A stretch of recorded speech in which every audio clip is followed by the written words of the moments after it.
what exactly are you looking for in the home inspection? Electrical, plumbing, like what do you guys look for? So firstly, I'm gonna say there's this thing as Veldhuisen and Sons. It's always about the human side. So when I go to an inspection, I will get onto the roof and I'll open my video camera, and then I'll take a video of the view. If it's a two-story building, I will say, yes, you look at how high it is. Don't let the kids play on this roof. Yeah, don't let them play. Yeah. So just to give them a small. You go real far, eh? Yeah, just to give them a small vibe that doesn't matter which roof, which house, what type of structure it is. I will try and always get onto the roof first. Yeah. Because everyone walks past it. Everybody just walks into the house. They neglect the roof, and they will see corners of it sticking out here and there. But for me, when I go to a roof, I'll check for all of the tiles, because at the top of a tile, there's a 100 mm overlap, and if it's broken there, the water will just automatically seep in. Well, I mean, exactly what I've been through. If the home inspector never went on the roof, and I had to replace over 500 broken roof tiles, and all of my flat roofs had to be replaced. So we would have mentioned all of those 100%, defects. and So I would have got a deal on the house. So we would have done all of the flashings. We would have checked the chimneys. We would have even checked for a soot inside the chimney stack. So Okay. if there's a soot buildup, if it's actually safe to use the fire pit or not. Check the gutters. Check the gutters and everything like that, and make a whole summary of what we find. And then also on the outside, you did the damp proofing. So on the exterior of the house, we look for rising damp, penetrating damp. So fissure cracks are something that's at every house. So fissure cracks are those little cracks in between your bricks, and normally those open up and then water seeps in, and that's a form of rising damp with capillary action. So there we normally show people the paint blistering. We use a moisture meter to determine what amount of moisture they're looking at. So anything above 15% is actually a habitat for mold to grow.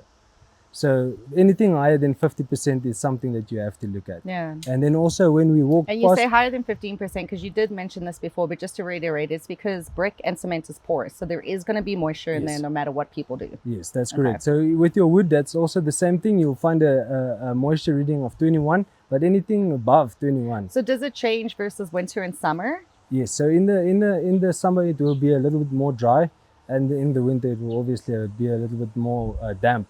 But wherever you see moss growth, you'll see there's a lot of oxygen, and then there you will see water penetration. So moss is bad. Moss is a bit of indication that something's wrong. So not really. Moss is actually a good thing. Okay. But it shows that there's a lot of moisture in the area. Okay. And then you have to remove the moisture out of that area if you want it So dry. moss in the house is bad. Moss But in, moss itself is nice and pretty. yeah. just So to be clear. moss in the house is bad. Moss outside it's healthy. It's okay. Yeah. Okay.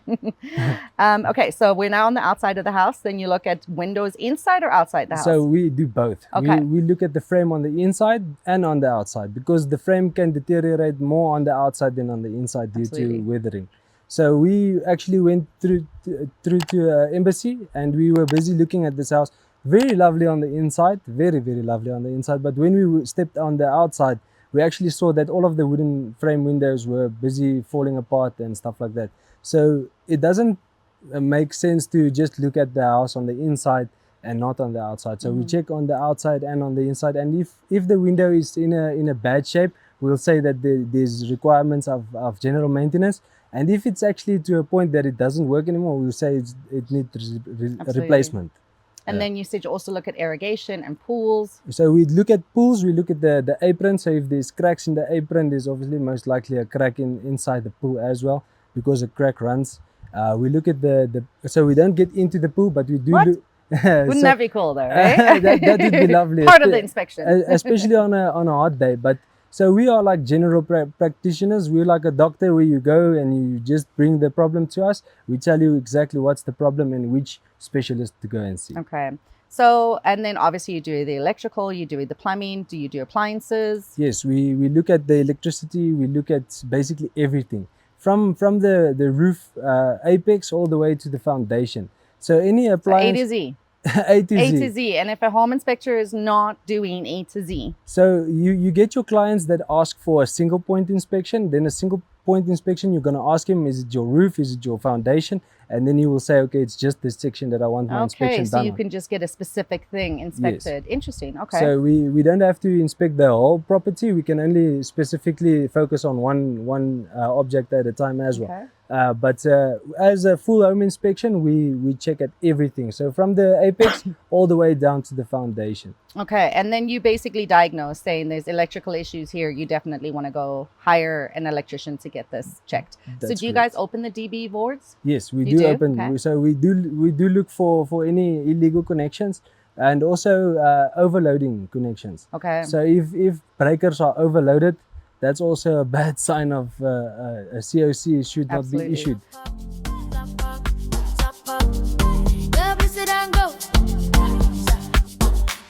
Top hop, yeah, boy, let's go. One hop, one place, now your business grow. Safe and verified, everybody knows. Zap hop.